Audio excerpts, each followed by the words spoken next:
Hello friends, this is doctor Aditi Jain and you all are welcome to my YouTube channel ज्ञानवारिधि।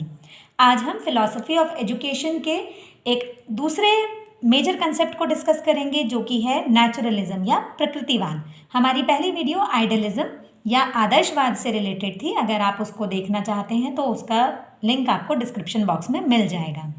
तो चलिए शुरू करते हैं। प्रकृतिवाद जो है उसको भौतिकवाद या पदार्थवाद भी कहा गया। ऐसा इसलिए कहा गया क्योंकि पदार्थवाद इसलिए कहा इसको क्योंकि पदार्थ ही जगत का आधार माना गया है यहाँ पे। और प्रकृतिवादी दर्शन जो है वो पदार्थ, मन तथा जीवन की व्याख्या भौतिक व रासायनिक नियमों के द्वारा करके शक्ति, गति, प्रकृति के नियमों एवं कार्य कारण संबंधों की सहक्रिया पर बल देते हैं।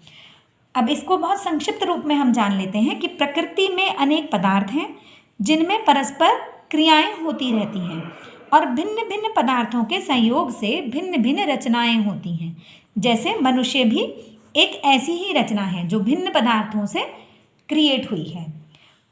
प्रकृतिवादियों के अनुसार प्रकृति ही सब कुछ है, इससे परे कुछ नहीं है। बेसिकली जो प्रकृतिवाद हमारी फिलॉसफी है आदर्शवादी मूल्यों के अगेंस्ट एक फिलॉसफी है। मतलब जो आदर्शवाद कहता है ये उसका विरोध करते हैं। तो इन्होंने कहा कि प्रकृति ही सब कुछ है और इससे परे कुछ नहीं है, मतलब कोई भी परलोक नहीं है, जो कुछ है वो इसी ही लोक में है।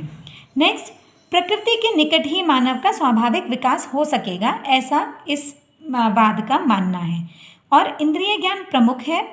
पदार्थ इंद्रियों के क्रिया क्षेत्र से बाहर नहीं है, मतलब जितने भी पदार्थ हैं वो इंद्रिय के गम्य विषय हैं, मतलब इंद्रियों द्वारा उन्हें जाना जा सकता है। और विज्ञान सब ज्ञानों का स्रोत है, मतलब सभी प्रकार का ज्ञान जो है वो विज्ञान के द्वारा अर्जित किया जा सकता है। इसका मतलब ये है कि इन्होंने विज्ञान शिक्षण को या विज्ञान की नॉलेज को इन्होंने सर्वोपरि माना। अब हम प्रकृतिवाद के कुछ सिद्धांतों को यहाँ पर डिस्कस करते हैं।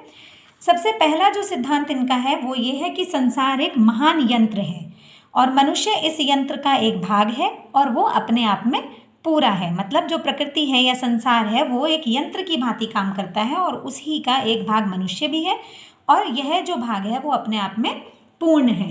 देन जीवन प्राणविहीन पदार्थों से निर्मित है, मतलब जिन चीज़ों से हमारा जीवन बना है वो स्वयं में प्राणहीन है और भौतिक व रासायनिक प्रभावों का समूह है।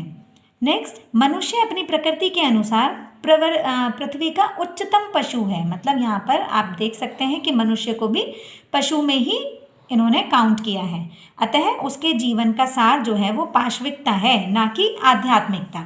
जैसा कि हमने अभी पहले भी डिस्कस किया है कि ये आदर्शवाद के विरुद्ध थे, तो इन्होंने आध्यात्मिकता को पूरी तरह से नकारा है और ये कहा है कि मानव जो है उसकी प्रवृत्तियाँ भी पाशविक हैं और वो पशु है, उच्चतम भले है लेकिन पशु है, अतः उसकी जो प्रवृत्तियां हैं वो पाशविक हैं और वो आध्यात्मिकता से नहीं संबंधित हैं।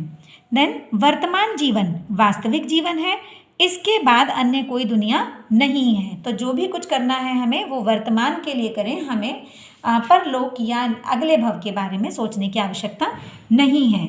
हमारा जो बेसिक इंटेंशन होना चाहिए वो अपने वर्तमान जीवन को सुखी बनाना होना चाहिए। नेक्स्ट, वास्तविकता की सच्ची व्याख्या जो है वो केवल प्राकृतिक विज्ञान के द्वारा ही हो सकती है।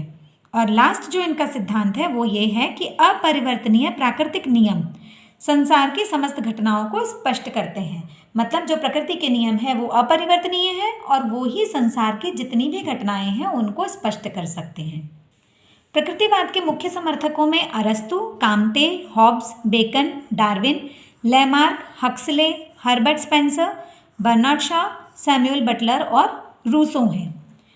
अब प्रकृतिवाद के जो विभिन्न रूप हैं यहाँ पे हम उनको डिस्कस करते हैं। सबसे पहला जो इसका फॉर्म है वो है पदार्थवादी प्रकृतिवाद।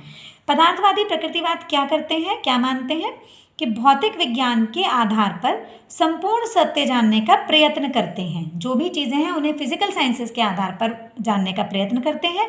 इसमें मानव को उसके अनुभव, विचार आदि के आधार पर समझने का प्रयत्न किया जाता है। नेक्स्ट है यंत्रवादी प्रकृतिवाद।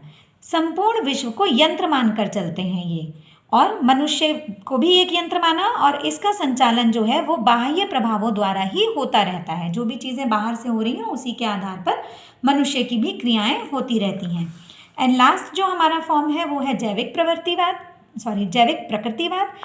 इसमें मानव की व्याख्या विकास के आधार पर होती है। विकास के आधार पर कैसे होती है? उसके 3 सिद्धांत हैं। पहला, परिस्थिति के अनुरूप स्वयं को ढाल लेना, जैसी परिस्थिति है उसी के अनुरूप खुद को व्यवस्थित कर लेना, adaptation to the environment. Next है जीवन के लिए संघर्ष। अपने जीवन को जीने के लिए हमें संघर्ष करना है। जो डार्विन की थ्योरी है वो यहाँ पर ये है कि अपने जीवन को जीने के लिए संघर्ष करना होता है। और दूसरा, समर्थ की विजय, mean survival of the fittest. जो इस युद्ध में, इस संघर्ष में जीतेगा, केवल वही अपना जीवन सही से यापन कर पाएगा। अब हम बात करते हैं शिक्षा और प्रकृतिवाद की। तो सबसे पहले प्रकृतिवादी शिक्षा की विशेषताएं हम यहाँ देख लेते हैं। तो पहली विशेषता है कि प्रकृति की ओर लौटो, मतलब बैक टू नेचर। इसमें ये माना कि प्रकृति जो है वो महान शिक्षिका है, अतः शिक्षा का प्रबंध शहर के कृत्रिम वातावरण से दूर प्राकृतिक वातावरण में बालक की प्रकृति के अनुसार होना चाहिए। मतलब हमें शहरों में ना करके ऐसी जगहों पर जहाँ पे प्रकृति वातावरण प्राकृतिक है वहाँ पर करना चाहिए। नेक्स्ट, पुस्तकीय ज्ञान का विरोध किया। इन्होंने कहा कि प्रचलित शिक्षा जो है वो ग्रीक व लैटिन भाषा की पुस्तकों को रटने पर बल देती है, लेकिन प्रकृतिवाद ने इसका विरोध किया और ये कहा कि क्रियाशील रूप से स्वाभाविक विकास करना चाहिए बालक का, कि जिसमें बालक खुद क्रियाशील रहे और फिर उसका स्वाभाविक विकास होता रहे। इस मत का समर्थन करते हुए रूसो ने सिर्फ रॉबिन्सन क्रूसो को पढ़ने की अनुमति दी है। जो इनकी एक एमील नाम की पुस्तक है उसमें भी इन्होंने बहुत सारे विषय ऐसे डिस्कस किए हैं जिनमें इन्होंने बताया कि बच्चे का विकास किस तरह से करना चाहिए। नेक्स्ट है प्रगतिवादी। यह शिक्षा बालक को गत्यात्मक प्राणी मानती है जिसका विकास निरंतर होता रहता है। मतलब बच्चा कोई ऐसी चीज़ नहीं है जो एक जगह पर रुक जाएगा, उसका हमेशा विकास होता रहता है। और उसके विकास की जो स्थितियां हैं वो क्या है? शैशव है, फिर बाल्यकाल है, फिर किशोर अवस्था है और उसके बाद प्रौढ़ अवस्था है। और इन स्थितियों के अनुसार ही शिक्षा की व्यवस्था भी होनी चाहिए। देन इनका एक बहुत इम्पॉर्टेंट जो कंसेप्ट है वो है निषेधात्मक शिक्षा। निषेधात्मक शिक्षा इस बात पर बल देती है कि बच्चे में गुण भरने की अपेक्षा उसे दुर्गुण एवं दूषित वातावरण से दूर रखा जाए। मतलब बच्चा जब दूषित वातावरण से या दुर्गुणों से दूर रहेगा तो उसको खुद समझ में आ जाएगा कि उसको क्या करना है, गुण क्या है। नेक्स्ट है बालक की केंद्रीय स्थिति। अभी तक आदर्शवाद की जब हमने बात की तो वहाँ पे मूल रूप से शिक्षक को केंद्र में रखा गया, लेकिन प्रकृतिवाद ये कहता है कि शिक्षा का केंद्र बिंदु बालक है और बालक के लिए शिक्षा होनी चाहिए, ना कि बालक शिक्षा के लिए हो। बालक अपनी प्रकृति, शक्तियों, रुचियों आदि के अनुसार ही विकसित हो ऐसी व्यवस्थाएं की जानी चाहिए। नेक्स्ट बात की इन्होंने बालक की स्वतंत्रता। प्रत्येक बंधन, बाधाओं और उलझनों से मुक्त स्वतंत्र वातावरण बालक को प्रदान किया जाना चाहिए। यहाँ पर इन्होंने स्कूल, शिक्षक, पुस्तकें, समय सारणी आदि सभी को एक तरह का अवरोधन माना है कि वो बच्चे का पूर्ण रूप से विकास होने नहीं देते हैं, वो उसकी रुचि के अनुरूप उसको कार्य नहीं करने देते हैं। तो ये सब भी एक तरह से बंधन है, इनसे मुक्त कर देना चाहिए बालक को। नेक्स्ट है इंद्रियों के प्रशिक्षण पर बल। जो प्रकृतिवादी हैं वो ये मानते हैं कि इंद्रियां जो हैं वो ज्ञान के द्वार हैं, तो जो भी हमारे बच्चे को ज्ञान होना चाहिए वो उसकी इंद्रियों के द्वारा होगा, तो उन इंद्रियों को ही प्रशिक्षित करना आवश्यक है। ये बाहर से किसी भी तरह का ज्ञान बच्चे के मस्तिष्क में बलपूर्वक ठूसने का विरोध करते हैं। अब बात करते हैं इनके द्वारा बताए गए पाठ्यक्रम की। तो हर्बर्ट स्पेंसर ने जीवन रक्षा को शिक्षा का मुख्य उद्देश्य माना और उसके अनुरूप पाठ्यक्रम में शरीर विज्ञान, स्वास्थ्य विज्ञान, रसायन विज्ञान, जीव विज्ञान, गृह विज्ञान, गणित आदि वैज्ञानिक विषयों को मुख्य और साहित्यिक एवं सांस्कृतिक विषयों को गौण स्थान दिया है। ये बात हम पहले भी डिस्कस कर चुके हैं कि इन्होंने विज्ञान शिक्षण पर या विज्ञान के ज्ञान पर सर्वाधिक बल दिया है और साथ में साहित्यिक और सांस्कृतिक विषय जो हैं उनको गौण स्थान दिया गया है। अब बात करते हैं इनके द्वारा प्रतिपादित जो शिक्षण विधियां हैं। ये जो हैं प्रकृतिवादी जो हैं वो निष्प्राण, जर्जर, निष्क्रिय, रटने वाली जो प्राचीन शिक्षण विधियां चली आ रही थी उनका खंडन करते हैं और करके सीखना मतलब लर्निंग बाय डूइंग, अनुभव द्वारा सीखना लर्निंग बाय एक्सपीरियंस एंड खेल द्वारा सीखना लर्निंग बाय प्ले, इस तरह की शिक्षण विधियों पर बल देते हैं। तो जो इनके द्वारा विधियाँ प्रतिपादित की गई वो कौन कौन सी हैं? ह्यूरिस्टिक मेथड, ह्यूरिस्टिक पद्धति, खेल पद्धति, डाल्टन पद्धति, निरीक्षण पद्धति और मॉन्टेसरी पद्धति। ये इनकी मूल रूप से दी गई शिक्षण विधियाँ हैं। अब बात करते हैं प्रकृतिवाद और अध्यापक की। हम पहले ही डिस्कस कर चुके हैं इस बात को कि शिक्षक का जो स्थान है वो गौण है, प्रकृति को ही सर्वश्रेष्ठ शिक्षक माना गया। और यहाँ पर अध्यापक का क्या कर्तव्य है कि वो एक उचित वातावरण का निर्माण करे जहाँ बालक स्वयं अपने अनुभव से सीख सके। रॉस ने कहा कि यदि शिक्षक का कोई स्थान है तो वो पर्दे के पीछे है, मतलब सिर्फ व्यवस्थापक के रूप में वो रह सकता है, उसका मेन स्क्रीन पर कोई भी काम नहीं है। अब बात करते हैं इनके द्वारा दिए गए अनुशासन की। तो ये स्व अनुशासन को महत्व देते हैं, कोई बाहरी हस्तक्षेप नहीं होना चाहिए।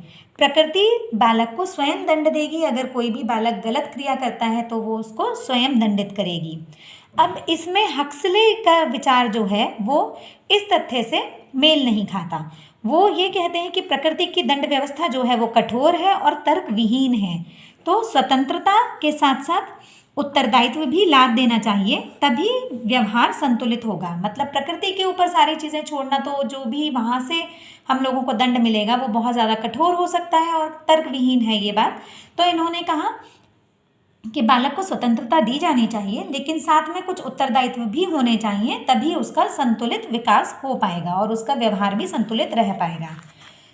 शिक्षक छात्र संबंध की बात करते हैं तो बहुत मधुर थे और सहयोगात्मक व हस्तक्षेप रहित माने गए हैं कि ऐसा हस्तक्षेप वगैरह शिक्षक को नहीं करना चाहिए।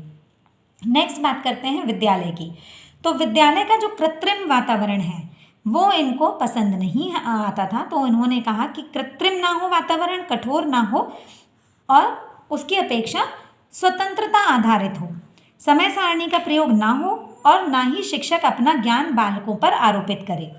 और जो भवन है उनमें प्रकाश, वायु आदि की समुचित व्यवस्था होनी चाहिए और प्रकृति के अनुरूप बालक को विकसित होने के अवसर प्रदान किए जाने चाहिए। अब इसका मूल्यांकन कर लेते हैं। तो पहले चर्चा करेंगे इसके गुणों की। तो इन्होंने बाल मनोविज्ञान का विकास किया। दूसरा, अनुभव प्रधान पाठ्यक्रम पर बल दिया, मतलब जिसमें बच्चा स्वयं करके अपने अनुभवों के द्वारा सीख सके। नेक्स्ट, शिक्षण पद्धतियों के क्षेत्र में इनका महत्वपूर्ण योगदान रहा है। अनुशासन के क्षेत्र में दमन का विरोध किया इन्होंने कि दमित या दमनात्मक अनुशासन नहीं होना चाहिए, बल्कि सहज और स्वाभाविक अनुशासन बालक के अंदर होना चाहिए। लचीला पाठ्यक्रम इन्होंने बहुत महत्वपूर्ण माना और अनुभव प्रधानता के ऊपर इन्होंने बल दिया। नेक्स्ट, अब जो इनके दोष हैं उनको भी हम देख लेते हैं। तो पहली बात, एकांगी व असंतोषजनक उद्देश्य। मतलब एकांगी इसलिए कि सिर्फ प्रकृति को ही सब कुछ मान लिया है, बाकी जो भी चीज़ें हैं उनको साइड कर दिया गया। पुस्तकों की अवहेलना की गई, जो कि सही नहीं है, क्योंकि सभी ज्ञान बच्चा स्वयं करके नहीं सीख सकता। कुछ चीज़ें उसको पुस्तक के द्वारा भी सीखनी होंगी, क्योंकि बहुत छोटी आयु रहती है मनुष्य की, तो उतनी देर में अगर सब चीज़ों को खुद करके सीखना चाहेगा तो ये संभव नहीं है। देन शारीरिक शिक्षा पर बहुत ज़्यादा बल दिया इन्होंने। देन पाठ्यक्रम में वैज्ञानिक विषयों को अधिक महत्व दिया गया। वैज्ञानिक विषयों को महत्व देना ठीक था, लेकिन साथ में साहित्यिक और सांस्कृतिक विषयों को भी स्थान देना चाहिए था। देन बालक को अनियंत्रित स्वतंत्रता दी गई, जो कि सही नहीं है। प्राकृतिक परिणामों द्वारा अनुशासन जो है वो उचित नहीं है, क्योंकि हो सकता है कि प्रकृति का जो दंड व्यवस्था हो वो कभी बहुत कठोर हो जाए और उसमें बहुत ज़्यादा बड़ी हानि हो जाए, तो इस चीज़ को सही नहीं माना गया। एंड देन शिक्षक की उपेक्षा जो की गई है वो भी सही नहीं है, क्योंकि अगर शिक्षक नहीं होगा तो सुचारू रूप से जो शिक्षा की व्यवस्था है वो नहीं चल पाएगी। मुझे उम्मीद है कि आपको ये समझ में आया होगा। अगर आपको मेरी वीडियोस पसंद आती हैं तो लाइक, सब्सक्राइब और शेयर करना ना भूलें।